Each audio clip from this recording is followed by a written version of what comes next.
Lynn, the theme for next year at America's Keswick is Unleashing Hope. And that just keeps going over and over in my mind. And what I love about what we're able to do here at America's Keswick through our addiction recovery ministries is to provide hope. What can be done to help someone process or heal from trauma? Well, I think giving hope and for helping them find hope and finding that there is a bigger story and helping someone do that is really key. And I think Melissa did a good job, especially of talking about the need that we do best when we have a safe place and we have support.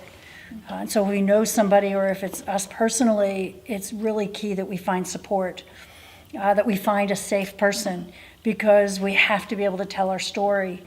When I have people that come in and say, you know, I have never told anybody this, and I find out it happened 35 years ago, you just can hear how that has just relived. And often just telling the story and having someone hear it and tell them how awful that must be neutralizes a lot of the bigger emotions and the blame. So we have to be able to tell our story. We have to find somebody that's safe, that, you know, kind of comforts. You know, God calls us to comfort others with the comfort we've been given, and hopefully we can be that to other people also, because we can't heal from that which we can't talk about. And this is all, trauma makes us, you know, hold it in, as I said before, that the thinking side of our brain, the part that processes the information, is often shut down and the emotions are highlighted. So the sooner we start bringing those two together, the better we are to kind of neutralize and be able to tell the story differently. It's also important to find stability, find a way to make sure that, you know, our whole life doesn't continually unravel. Yesterday I heard a lady, she was totally distraught, and she says, well, I can't talk right now, I have to go get my kids.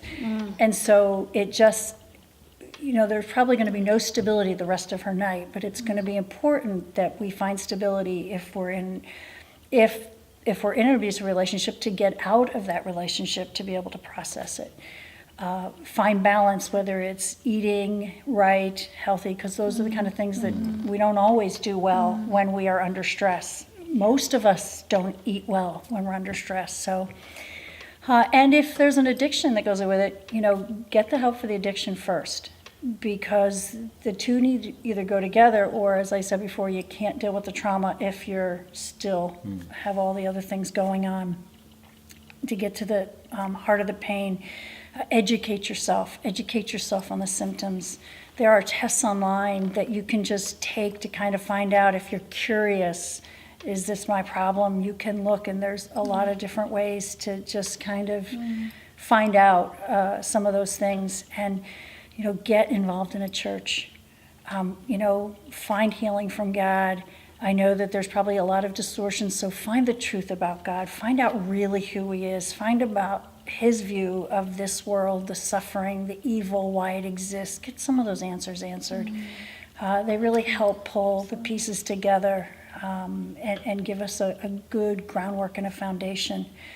And, you know, trauma work can be done first, you know, with peers and family, and just by telling the story, and then, you know, probably reading and work on your own. But you may need to get yourself in a group. Maybe it's a grief group, or you know, a trauma group, or a support group for people that have been through different situations. There are a lot of different kind of groups out there that exist. Or you may need to do it individually with a professional counselor who can really be sensitive to that and walk through that. But I think the biggest thing that I encourage everyone not to do is don't say, well, that happened, I'll be fine. Because that's rarely the truth. And saying that, it never does just go away. Time does not heal all wounds. We know that. But we want to believe that if I just keep telling myself it didn't happen, or it's not a big deal.